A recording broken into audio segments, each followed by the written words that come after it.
picture of this. It's these ribs are 8 inches on center. It's 2 inches high, 2 inches on the top, and there's 5.5 inches between ribs, inside ribs.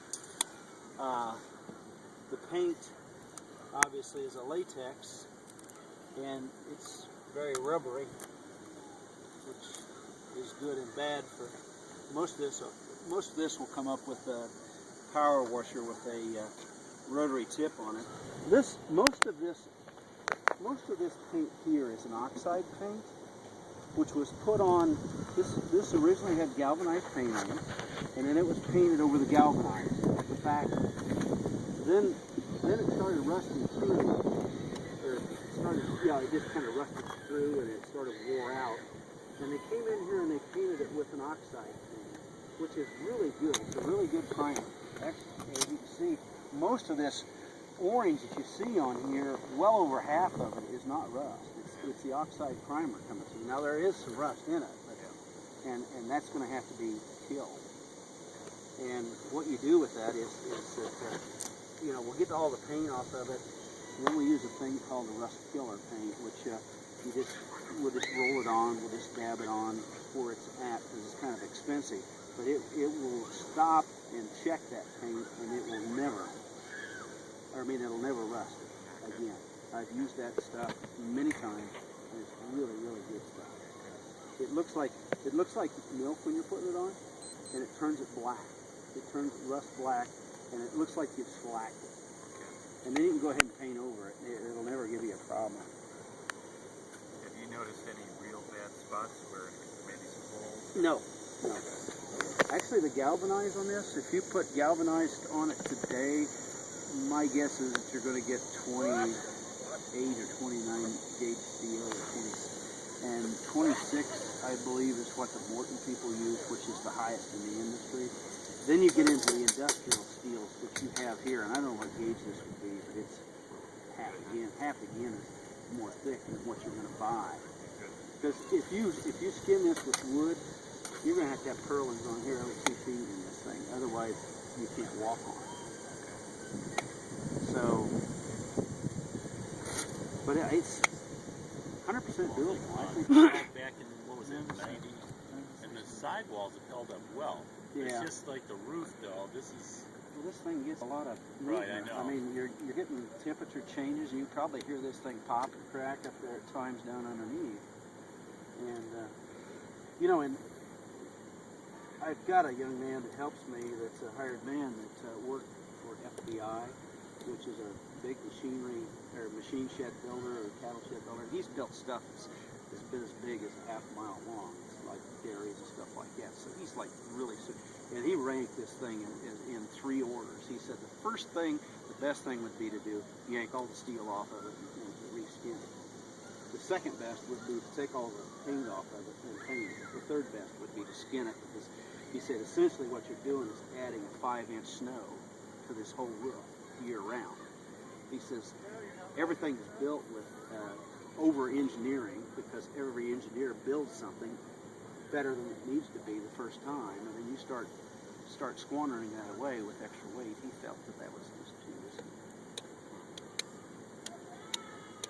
Even though you might find somebody who agrees with you, you may not. right. It's just one of those things. It's like it's like that Indianapolis thing that they had over the weekend. That was something that they added more things to, and it was been assured that it wasn't going to come down, and then the wind smashed it right down. Yeah, well, I definitely wouldn't do something like that unless it was engineered out. Because that's why the architect said, but I would still, even beyond the architect, in fact, that's where I think your friend was, one that does work with UPS. But even with that, I mean, they would definitely have to sign off on something like that. Yeah, I'd want to. I wouldn't just do it by saying, yeah, it's an opinion or something. No, it has to be written for sure if you're going to do something like that. I was just looking at options, because this painting every 6 years or whatever is that's not an option to me anymore, especially given my age. And unless we have somebody come here and do it. Painted a couple of pretty large grocery stores that are still holding up, and they're going, let's see, I did those in '84, so they're still hanging in there. Yeah. And The galvanized base. yeah, they were galvanized. And you're painted over to good galvanized, or you get down to the metal? We got down to the metal. I actually. You just got rid of the galvanized, you know? Yeah. No, the galvanized is good. You want to keep that on there. You just don't want to keep anything painted or anything. That's the thing here, though, such a mixed bag. Some of this is beyond the galvanized.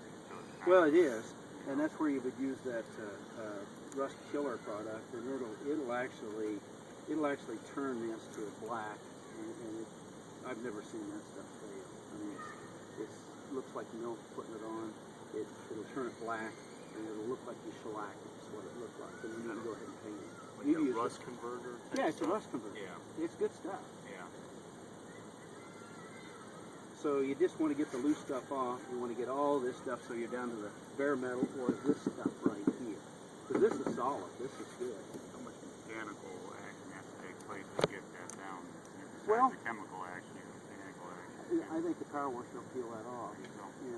Although I have been toying with the idea of coming up with some kind of wire brush system that would be powered by an electric motor that maybe you could just run it back and forth on this thing from top to bottom. Because you can, in fact I was looking today, you can buy wire brushes up to 50 inches wide and deep enough to go in here and just scratch this all the way. What happens right here? You got a lap joint, you got less than this. This right here, I think with the wire brush, I think you'll be able to peel that. And between that, you'll get extra chemicals on that stuff, so that So the chemicals go on by spray or they go on by brush? they go on by.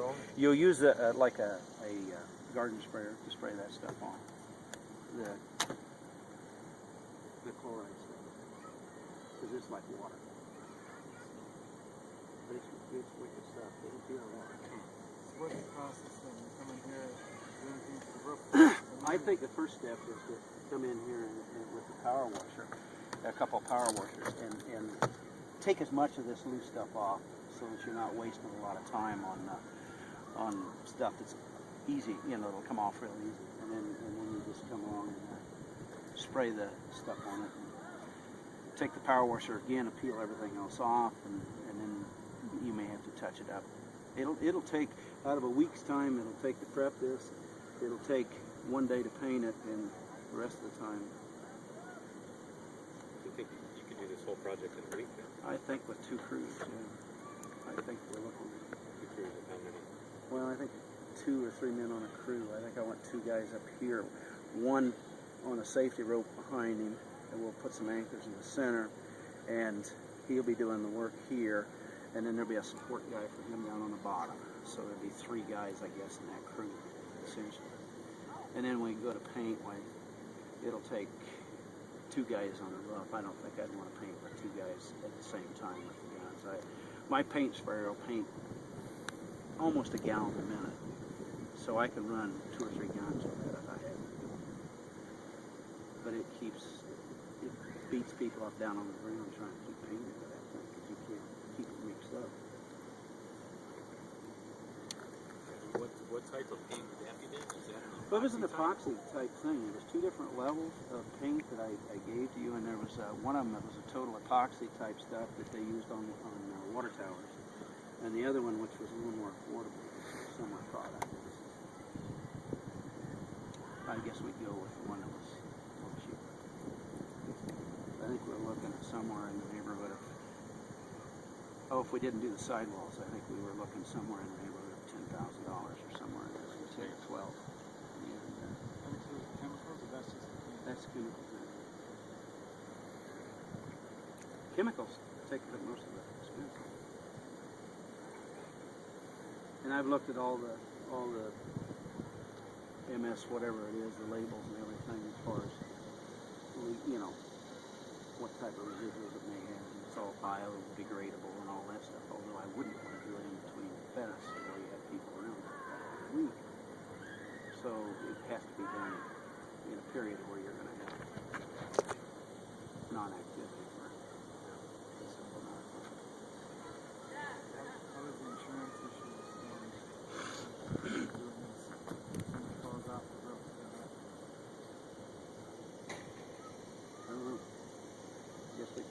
you can take out a contractor insurance, right? So I'm looking at, Because that's liability. we could check into that, make sure. I mean, it's supposed to be no different than somebody sticking a foot underneath the mower. Although you get 10 feet above the ground, it is a little different. But you're not hiring anybody. And the guys that would help could just sign a waiver or something so that they understood. What would be the 6 guys that would be made up of? Well, John, no. No. Actually, I've got a couple guys at home that wants to come out with me that I go to church with that are retired that could help. And Mike Lawson said he Mike Lawson says as long as he doesn't have to get above 10 feet off the ground, Yeah, that'd okay. be fine.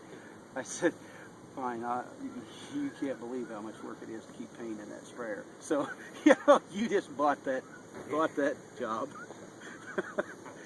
And we could even run the liquid stuff on here with the paint sprayer too if you wanted to. I mean, the only thing bad about the airless, it tends to have a lot of overspray to it that you wouldn't have with the garden sprayer because you can't really control it.